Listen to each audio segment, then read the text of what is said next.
একদম নিউট্রাল পার্সপেক্টিভে আজকে আমি প্রেস কনফারেন্সটা সম্পূর্ণ শুনতে গিয়ে যা বুঝলাম, ইলেকশন কমিশনার স্পষ্ট ভাষায় পয়েন্ট আউট করে করে প্রত্যেকটা মিথ্যে অভিযোগের হিন্দিতে যেটাকে বলে ধাজিয়া উড়িয়ে দিলেন। তিনি বললেন যখন লিস্ট তৈরি হয় প্রত্যেক দলের এজেন্ট থাকে, সেই খসড়া লিস্ট প্রকাশ্যে আনা হয়, কোনো সংশোধন হলে তা করা হয়, তারপর ফাইনাল লিস্ট প্রকাশ করা হয়, তা জনসমক্ষে থাকে, ভোটের আগে সেই লিস্ট প্রার্থীদের দেওয়া হয়, যখন ভোট চলে বুথের মধ্যে প্রত্যেকটি দলের এজেন্ট বসে থাকে, তারপর যখন রেজাল্ট বেরোয় সেই রেজাল্টের সময় ভেতরে এজেন্ট বসে থাকে প্রত্যেক দলের, রেজাল্ট বেরোনোর পরেও ৪৫ দিন টাইম থাকে চ্যালেঞ্জ করার। এই সমস্ত কিছু কাটিয়ে ৪৫ দিন পার হয়ে যাওয়ার পর ৬ মাস বাদে ১ বছর বাদে কেউ যদি বলে ওই ভোটটা না ভুল ছিল, ভোট চুরি হয়েছিল, তাহলে তা মিথ্যেচার ছাড়া আর কি। অরিত্র, দেখুন, প্রথমেই দু তিনটে অ্যাঙ্গেল বলি। প্রথম কথা, রাহুল গান্ধী এই কথা বলছেন, এর পাশাপাশি আরও একটা ইন্টারেস্টিং ঘটনা যেটা খুব একটা আলোয় আসছে না। ২০২৪ সালের এলাহাবাদ হাইকোর্টের ৮৩১ নম্বর PIL মামলাটা কোর্ট আবার রিওপেন করেছে। এই মামলাটার বিষয়বস্তু কি জানা যাচ্ছে যে ভারত সরকার ইউকের গভর্নমেন্টের কাছে জানতে চেয়েছিল যে রাহুল গান্ধীর কি সেই দেশে নাগরিকত্ব রয়েছে, যদি থাকে তাহলে তার পাসপোর্টের ডিটেল এবং অন্যান্য আইডি ডিটেলগুলো যেন ভারত সরকারকে প্রোভাইড করা হয়। এবং ২০২৪ সালে মামলাটা ঠান্ডা ঘরে পাঠিয়ে দেওয়া হয়েছিল বা সোজা ব্যাপার ডিসমিস করে দেওয়া হয়েছিল, কারণ সেই সময় তথ্যগুলো আসেনি। সম্প্রতি জুলাই মাসে কেসটা রিওপেন করা হয়েছে এই মর্মে যে ইউকে গভর্নমেন্টের কাছ থেকে এই তথ্য এসে পৌঁছেছে এবং এখন ভেরিফাই করার চেষ্টা চলছে যে রাহুল গান্ধী তিনি উজবেকিস্তান, ভিয়েতনাম সহ বেশ কিছু দেশে ভ্রমণ করেছিলেন, সেখানে তিনি কোন পাসপোর্ট ব্যবহার করেছেন। তার কারণ ভারতবর্ষের সংবিধানে ডুয়াল সিটিজেনশিপের কনসেপ্ট নেই। যদি প্রমাণিত হয় যে রাহুল গান্ধী ইউকের সিটিজেন এবং সেই কথাটা তিনি সাপ্রেস করে ভোটে জিতেছেন এবং কমব্যাট করেছেন, যা যেটা হয়েছে তিনি এলওপি হয়েছেন, তাহলে সেটা সম্পূর্ণভাবে অনৈতিক, বেআইনি এবং তাকে তার পথ ছেড়ে দিতে হবে।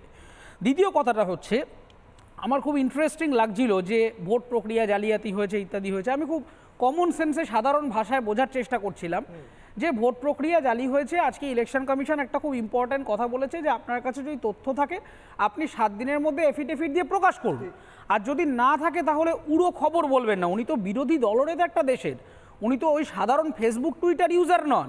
উনি একটা কথা বলছেন মানে ভারত সরকারকে চ্যালেঞ্জ করছেন, করতেই পারেন, অ্যাবসলিউটলি গণতান্ত্রিক অধিকার আছে, কিন্তু তথ্যসহ বিজ্ঞানসম্মতভাবে চ্যালেঞ্জ না করে শুধুমাত্র বাজার গরম করা কথা, তার থেকে আমরা কামনা করি না। দ্বিতীয় এবং থার্ড পয়েন্টটা হচ্ছে যে এই যে ভোট চুরি হয়েছে, আমি যেটা বলার চেষ্টা করছিলাম যে দেখুন ২০২৪-এর আগে মোদী সরকার তারা বলেছিল যে তারা ৪০০ পারের একটা টার্গেট রাখছে। এবার ইলেকশন প্রক্রিয়াটা যদি সম্পূর্ণই জালিয়াতি হয়ে থাকে এবং পুরোই ভুয়ো হয়ে থাকে, তাহলে বিজেপির রেজাল্ট খারাপ হলো কেন?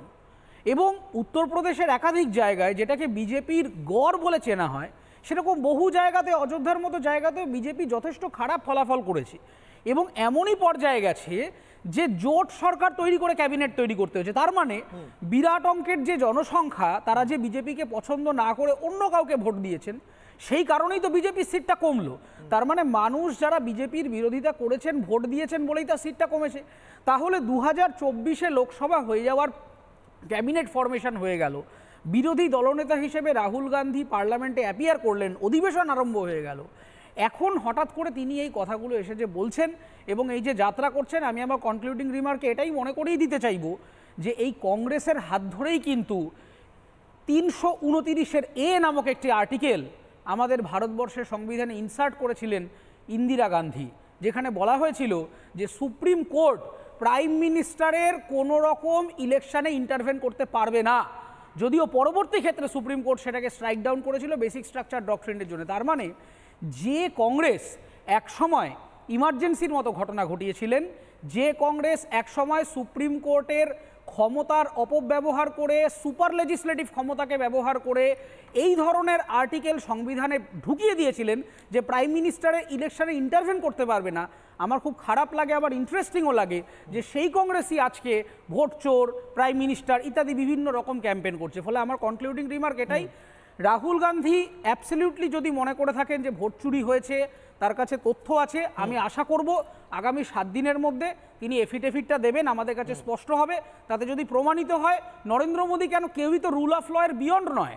আজকে যদি প্রমাণিত হয় যে নরেন্দ্র মোদীর ওখানে কোনো রকম ইলেকশন ম্যালপ্র্যাকটিস হয়েছে, সংবিধানে যা লেখা আছে তাকে সরে যেতে হবে, কোনো অসুবিধা নেই।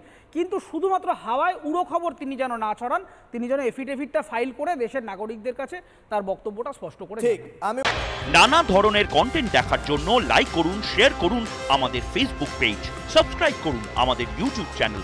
পাশাপাশি অন্যান্য ব্রেকিং নিউজের জন্য অবশ্যই চোখ রাখুন রিপাবলিক বাংলায়।